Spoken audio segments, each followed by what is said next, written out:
मुझे मालूम है कि जितने हजरात यहाँ तशरीफ़ फरमा हैं सब लोगों को आयतुल कुर्सी याद नहीं है,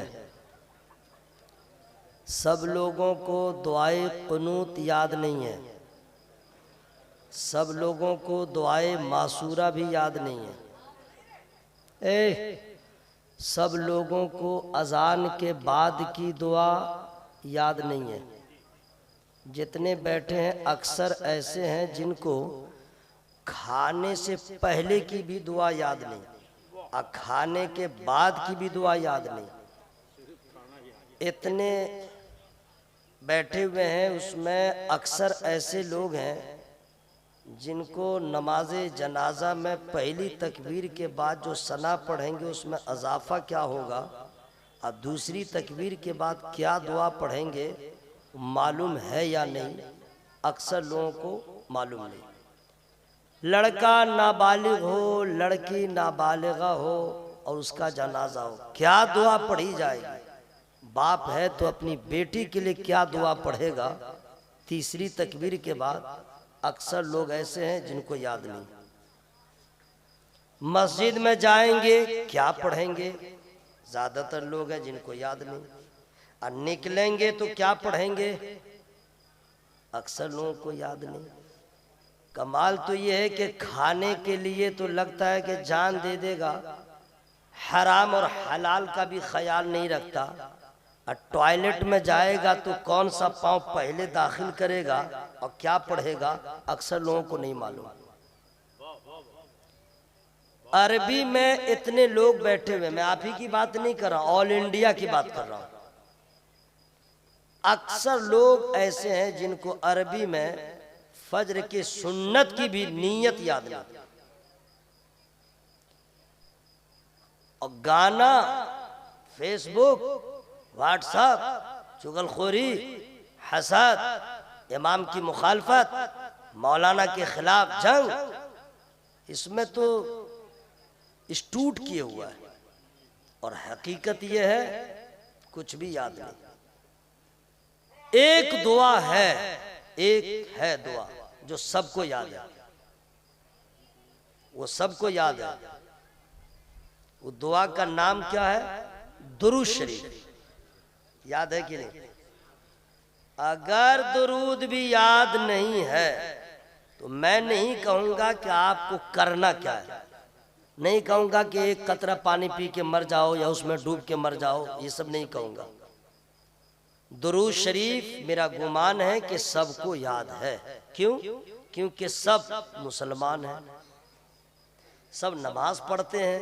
अरे पंजवक्ता न सही वीकली तो पढ़ते हैं जुमा, और वीकली न सही ईयरली तो पढ़ते हैं, सालाना ईदैन की नमाज। अब वो भी नहीं तो बुढ़ा बाप मरेगा तो जनाजा तो पढ़िएगा।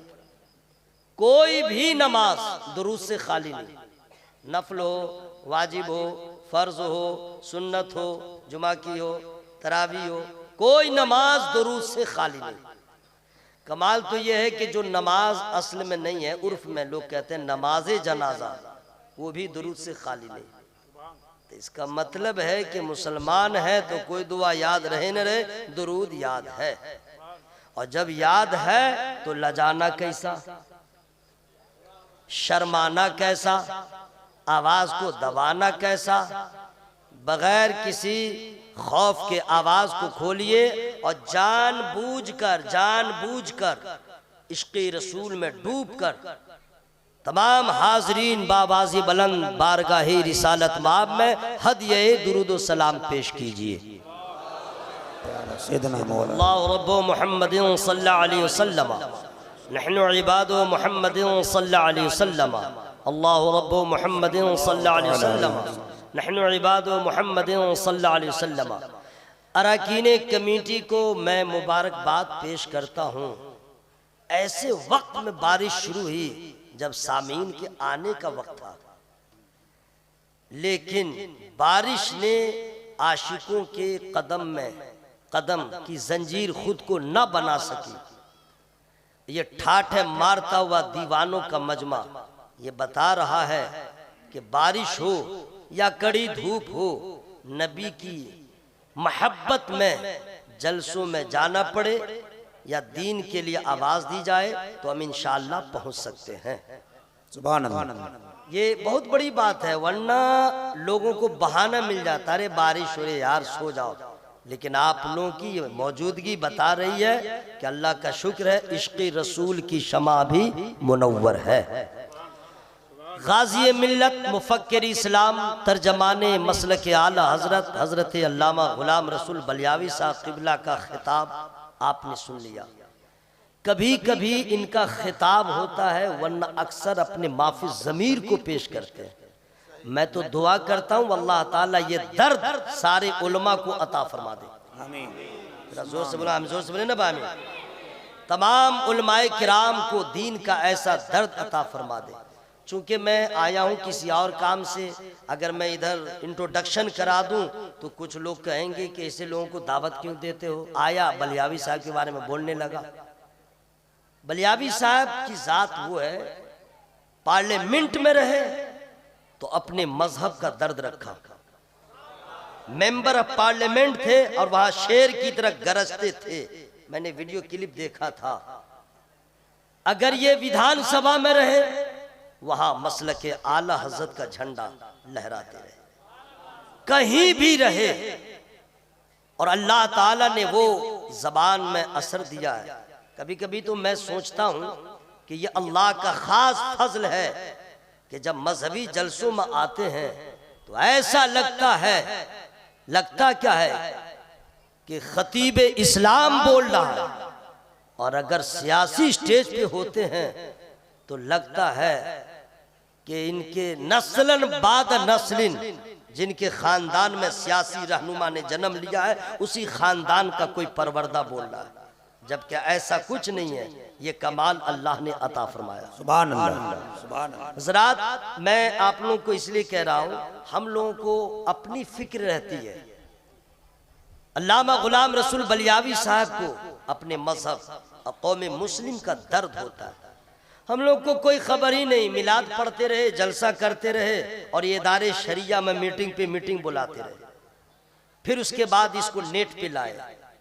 इसलिए मैंने दुआ किया कि अल्लाह ताला सारे उलमा को ऐसा दर्द अता फरमाए।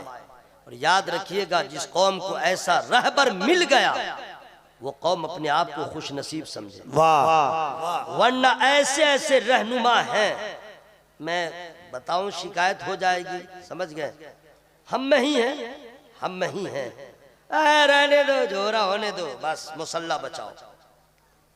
कुछ लोग ऐसे हैं जो कहते हैं मदरसे में हूँ, बस ये जगह बचे। चूंकि मैं मदरसे से भी मुंसलिक हूँ, इसलिए सब तजर्बा है। और इतना झमेले में कौन पड़ेगा। जबकि जो इमाम होता है कौम का जिम्मेदार होता है। जो मदरसे का मुदर्रिस है, बहुत बड़ी जिम्मेदारी है। ऐसे नहीं है कि माँ बाप से ज्यादा मर्तबा बाप को, उस्ताद को हासिल हो गया। ऐसे नहीं है। उस्ताद का मर्तबा ऐसे हासिल नहीं है। हर उस्ताद को हश्र में जवाब देना पड़ेगा। कौम अपने बच्चों को आपके हवाले करती है, उसके मुस्तकबिल का फैसला करने का हक आपको देती है। उसके फ्यूचर को कैसे बनाना है आपको अख्तियार देती है। अगर आपने उसके साथ अगर उसकी हक तलफी किया, हश्र में जवाब देना पड़ेगा। इसलिए मैं दुआ करता हूँ अल्लाह ताला तमाम उलमा को कौम व मिल्लत का, मजहब का दर्द अता फरमा दे, ताकि हमारे कौम के बच्चों का यह हाल न रहे कि उसे दुआए कुनूत भी याद ना। हजरात, आज गरीबी खत्म हो गई। आपका घर जैसा था, आपका बूदोबास